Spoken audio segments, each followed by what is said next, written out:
A well-managed learning environment is characterized by a system of established expectations that are clearly communicated and consistently implemented.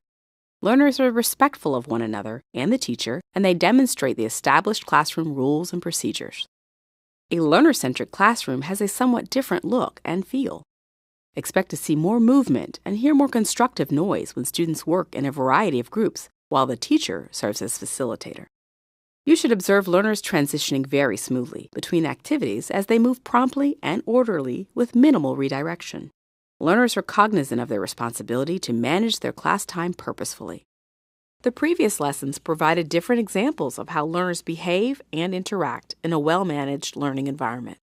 Now, watch the video to see these characteristics demonstrated. So we've got a couple of things we need to do today. Item number one is a little activity that really is meant to get us focused on the magazine. Now, there's a couple of things that are happening. One is, with your group right now, you're about to do a little bit of collaboration, but then once we finish this part, the hard part begins, which is the idea your group comes up with might wind up getting blended with another group's ideas, or you may, or we as a class decide we want a different group's ideas to guide our magazine. But what we've got to do is go through the process of getting the focus for the magazine so that we know how to communicate to people and they know what they need to be submitting, and you yourself know what pieces you need to be putting in. So, I'm going to go over some highlights with you here briefly, and then you're going to be working in your group to design the cover for the magazine. Okay? Highlights. Collaboration is key. This is the moment where you're not working as an individual. We are now a staff, and we're having to make this work together and figure out the greater good for what's going to work for the school at large. And so what I want you to do is not skip these bullet points right here where I'm asking you to think about our audience and think about, the school at large and what's going to best represent us. Really go through and figure out who are we doing this for, why are we doing this, and what's going to best, showcase the work that we've done. And then, notice the directions get much smaller down there. Then figure out with your group what cover design is going to work for that. If you can come up with a name for the magazine, we've been talking a lot about kind of a homemade feel to the magazine. And so kind of think about what's going to fit that in and make space, because in the fall semester, a lot of y'all wrote some really elegant, developed pieces that are very artistic.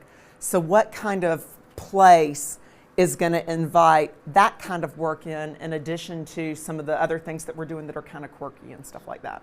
Okay? So you've got about 25 minutes to work with your people to figure out what you're doing for the magazine. Okay? The beginning of collaboration with your own little group right now. Move the desk like you need to.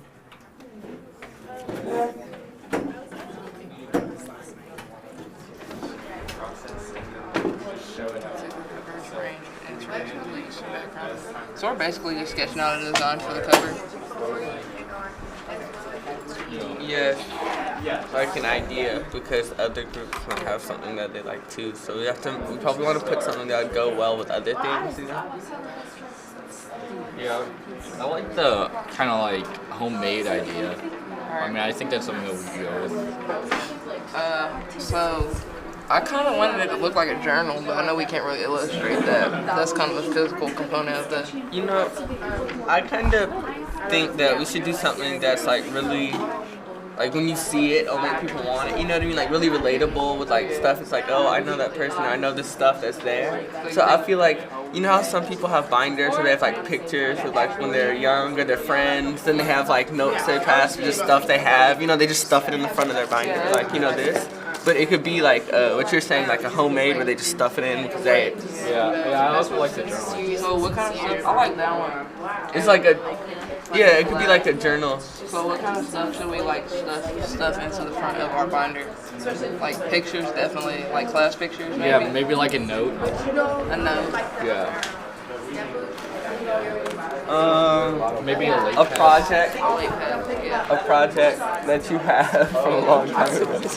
Natural world. In the beginning of the video, the teacher provided the learners with instructions and expectations to work in collaborative groups on the magazine assignment. Once the students moved into their groups, they began their discussions immediately. Their conversations were respectful and remained focused on the assignment. Therefore, F1 is rated very evident.